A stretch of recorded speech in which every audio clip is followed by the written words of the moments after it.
Hello, Gemini, Sun, Moon, and Rising. Welcome to your weekly forecast from April the 5th until the 11th. So let's dive in. Let's start talking what's happening for you this week. I have all my notes, as you can see. I'm recording this video on Saturday night, so I won't post on till tonight at midnight. A lot of signs to go. So I'm just gonna speed it up and go straight. By the way, welcome to my channel. My name is Raisa Lima. I'm an astrologer using there's a mosquito, Western tropical zodiac and the whole house sign system. So I recommend you watch for your rising sign first, then your sun, then your moon. Why? Because I'm going to share the chart with you and I put Gemini at 0 degrees in the rising sign. So the houses will make sense to your chart if you are a Gemini rising more than a sun and a moon. Okay, let's dive in. Let me share my screen. Bear with me a moment because I'm still I'm using Zoom. So I'm new on YouTube. Yeah, that's the second time that I'm upload videos. I haven't find out yet the best way to do that. The best apps or stuff. I have a full-time job and so many things going on, so I haven't had time to dedicate myself to that. But I hope you enjoy. What matters is the content right now and what I have to tell you for your week ahead. So let's dive in. I hope you can see the screen. I'm on the bottom, and this is the high, oops, or sorry, for the 5th. Let's go, yes, chart. Let's start, Gemini. So starting on the 5th, Sunday, we have the moon here, still in Scorpio. And the moon in Scorpio is very intense. Yeah, it's very intuitive and obsessive. Can be a little bit obsessive sometimes. I personally have hard time when the moon in Scorpio. It really brings some deep emotions, but everybody's different. Depends on your chart, how it's gonna hit you. Anyway, so on the 5th, the moon is still in Scorpio. Is gonna square, sorry, not square, trine, gonna trine Mars here in Pisces. Mars is at the end of, let's say that we say the at the tail of the dragon, yeah, in Pisces. It's not very comfortable down there because Pisces is all about the others and is not because it's about the other, but it's very sensitive and slow and compassionate, while Mars is aggression, is I want it, it's impulsive, I want it now. So but with the moon in Scorpio, and those are both water signs, there is a nice flow, actually, is when emotions and actions are in flow. The moon is in your 6th house, so it's related to your routines, your daily work, your physical activities, is also the house of pets. And this trine is to Mars on your 10th house. So 6th house is work and 10th house is career. So your achievement in the world, where you want to go. So there is a soft intuitive momentum that you might feel regarding what you want to do, what is it that you want to achieve. Yeah, so that might bring some good conversations on Sunday evening, and yeah, act on your feelings. So as we move to the 6th, Monday, already on the 5th, on Sunday, we have the sun squaring Jupiter. Yes. So it's going to be the whole week. You're going to feel it, but it's perfect. So it's 16 degrees. 16 degrees is in a perfect square on the 6th. And the sun squaring, the sun is on your 11th house right now, which is the house of friendship, of community, of your social life, of your groups. Actually, there's a lot going on this month for you when it comes to social life and clubs and community and collective endeavors as well. And the square to Jupiter, Jupiter is in your second house, so be mindful because the second house is the house of money and values. And Jupiter here can actually bring a lot of luck regarding money, can expand your income, but it can also expand your spendings. So be mindful with this aspect, especially because it can bring you a big vision and overconfidence. Yeah, because it's the sun and some exaggeration as well. So there is a little bit of too much optimism, but in excess. So it can be lucky, as I said, but can also be too much of a good thing. So just be careful, especially in with Jupiter in your second house, not to be overgiving and overspending. All right. On the same day, the moon will move to Sagittarius and now is on your seventh house, which is the house of relationships, partnerships, also open enemies. The moon in Sagittarius is a freedom seeking. Yeah, it's very honest, is a little bit restless as well. So there is a little story on this day on Monday because the moon, as it enters a Sag, is going to make few aspects. So first it's going to trine Neptune, then later it's going to sextile Pluto, then it's going to trine Saturn. So it's going to go around with all making aspects with so many planets. And then in the evening, it's going to square the nodes of faith. So as in the morning, I would say I'm talking about the Dubai time, guys. I'm doing I'm reading the charts, and according to where I live in Dubai. We are UTC +4, so you can make the mathematics according to where you live. If you live in, I don't know, in Brazil, you can calculate 7 hours behind. But as for us here, for example, in the morning at around 8 in the morning, it's gonna the moon will trine Neptune, and this is very good for um, meditation, for it's a soft and dreamy. You might wake up for you since it's in your seventh, the moon will be on your seventh house and Neptune is in the 11th house. That might bring some dissolution as well or illusions regarding a relationship. But the moon will move, around noon, you might get, or at 2 or in the afternoon, you get some more emotional clarity with the moon sextiling Pluto. And this is beautiful. It's on your 11th house. So the 11th house represents your beliefs, your 11th, sorry, the ninth house is your higher learning, is education, is philosophy of life. With Pluto here, so there is some subtle power moves regarding those themes. And then later during the day, she's gonna trine Saturn, so that brings emotional stability and more calm and controlled decisions.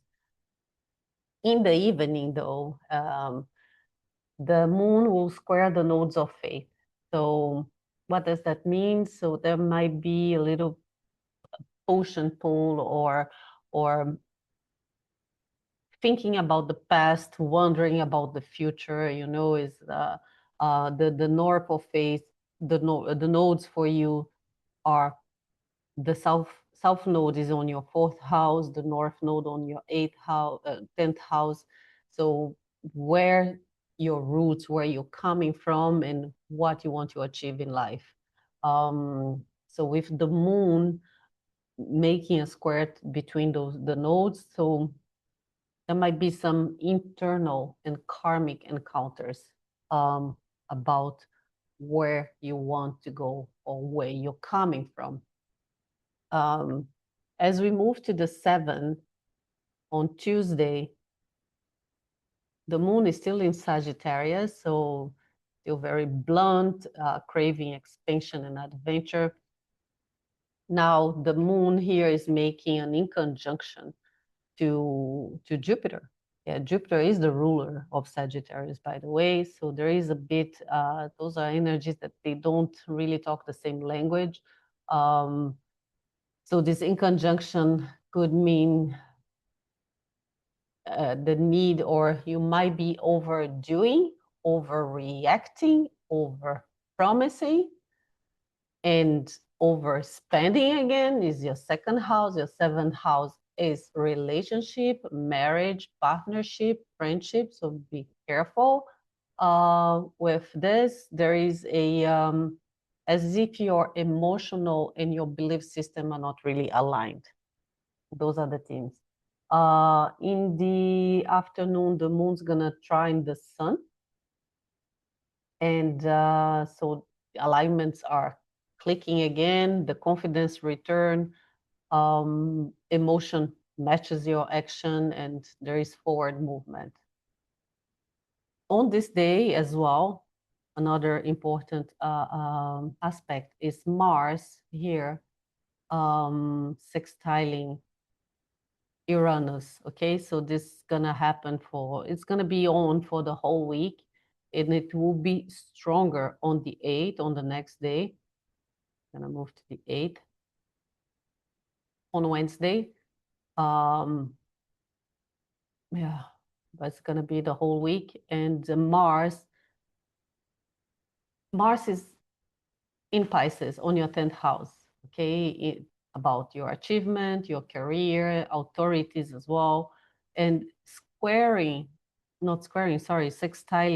Uranus. Uranus is shocks and surprises and unexpected things in your 12th house, which is it's inside, it's in your subconscious. So this specifically for you, Gemini rising, can bring some breakthroughs, and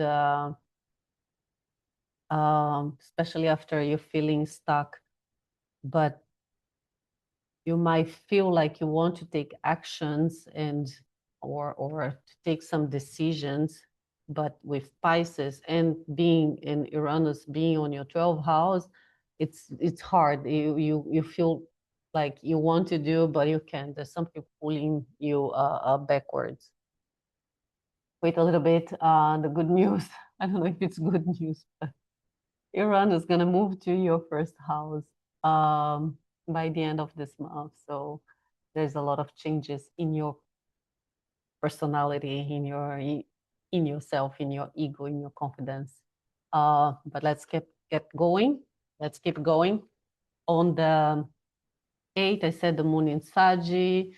It will shift later during the day to Capricorn. So that goes from emotionally, this feeling of being impulsive and truth seeking, that's the moon in Saggy, to a more control and stable mode, more responsibility. And as we say, it's a bit of get your shit together on Wednesday afternoon. So the aspects from the moon this day, first, the moon's gonna square Mars. Yeah, as you can see, 27, 28 degrees, gonna be squaring Mars, and there is some tension here. It's emotional impulsiveness and unclear actions, because it's in Pisces. There's some frustration and some irritation, maybe with a partner, maybe with a one of your colleagues, someone that you work for, maybe your boss, or maybe your wife, your husband, your boyfriend, girlfriend, whatever.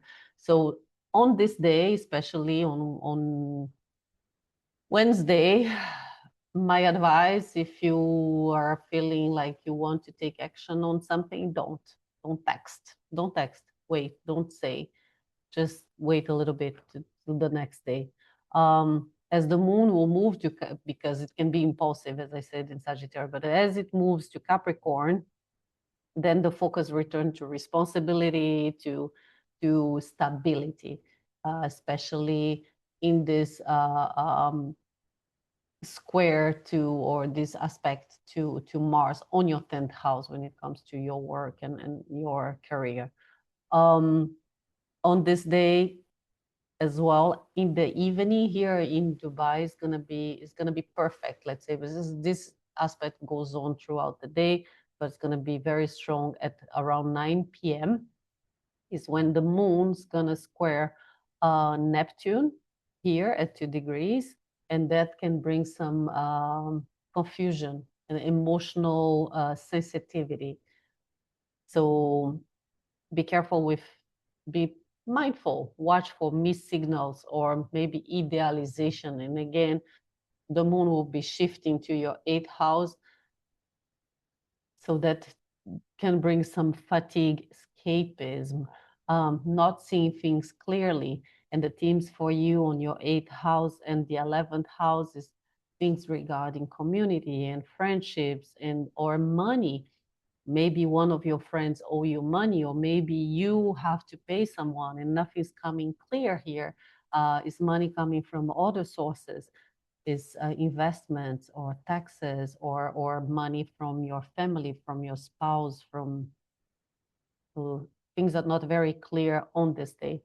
So don't decide anything important. I would say on Wednesday, just go through the day, but don't make any decision this day. As we move to Thursday, now the moon is in Capricorn, and after all this plot twist of the previous days, so finally the moon is settled in Capricorn, and there is a beautiful aspect it's gonna do is trining Venus right here. So the moon in Capri is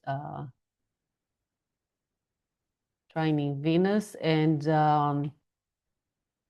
very that lends as a calm and elegant exhale. Yes, so it's grounded, it's focused, emotionally contained as well. Venus is on your 12th house. I think it's beautiful time for healing, for therapies in general, anything that brings peace and beauty and pleasure, but internally for you. And yeah, so there's a grounded pleasure. Okay, so that's the themes for Thursday. And we move to Friday.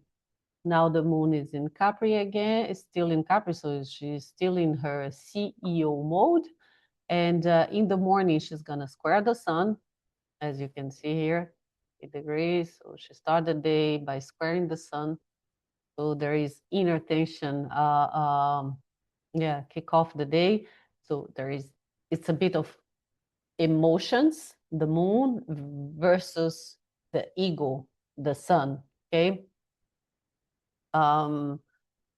There might be some authority issues here and some pressure or irritation. That's how the day start on Friday. But then as the day goes on, the moon will make a sextile to Mercury here on your 10th house. And that's when Mercury is communication, is transportation, is our minds, how we write, speak, and think and process thoughts. So I think things smooth out mentally here. There is easier communication. There is intuitive understanding as well, softening, and there is more empathy. Again, the themes can be something related to your career, to your work or recognition, and the 8th house again psychology, depth, sex, could be sex as well, is one of the themes here. Depth interaction with others, and resource money from other sources than your work directly. As we move to Saturday, the last day for this week forecast, on Saturday, the moon has shifted to Aquarius. So already in the morning, she is conjuncting Juno and Pluto, and also sextiling. She will be sextiling Neptune and Mars, Neptune, and Saturn here. So there is a lot going on. So, and oh yeah, I forgot to say, by the way, sorry, on Friday, on the 10th, this is quite important because that's when Mars leave Pisces and finally moved to Aries. So now Mars is the ruler of Aries, yeah. So he's at home, he's in his kingdom, in his domicile. And now he has all these other planets, what we call a stellium in Aries. So we have the sun, we have Chiron, which is not a planet, but anyway, we have Chiron, we have the sun, we have Saturn and Neptune in Aries. So now Mars entering the house, he's the owner of the house. He's like, I'm the boss. This is my home. You now are working for me. So he is the authority. He's the one that is gonna command all those planets in his house. Okay, so that's quite important actually. And what I was saying, yeah, on the 10th. So then on the 11th,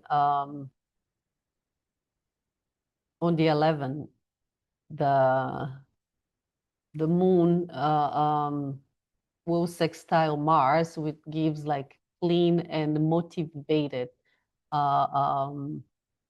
start and emotional courage. Now the moon is in Aquarius, which is quite detached. The moon in Aquarius is observant, is craving space.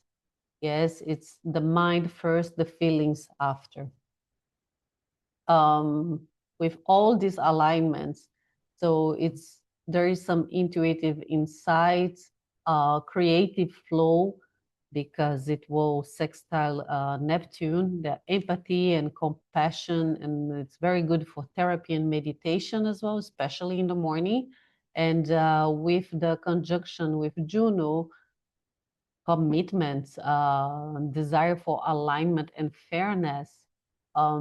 Again, your 9th house with the moon here and Pluto here, there is transformation, there is power in your beliefs. Is your beliefs detached, or you stop believing what you used to believe, or it's a good time as well with the moon here. Might be a push to learn something new, to start teaching something, or to travel, to go somewhere, or those are adventure, control, depth. Those are words that come in mind for the 9th house.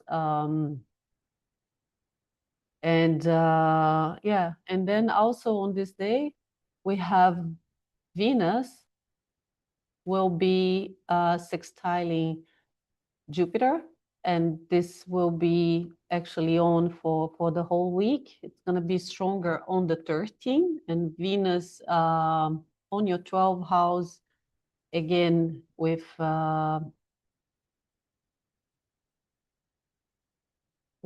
Jupiter on your 2nd house. There is some opportunities here in love, in money, but everything behind the scenes. Yeah, maybe money. Maybe Jupiter will expand that for the future. Maybe the money will come indirectly, not from your work. So the charm here increased as well. So there is generosity. You feel like more empathic, wanting to give more to others. Yeah, things flow with less resistance. So this is it. This is what I have for you. And I hope you enjoyed your forecast, Gemini. If you did, please don't forget to comment, like, share, subscribe, and I will see you next week. Have a lovely week.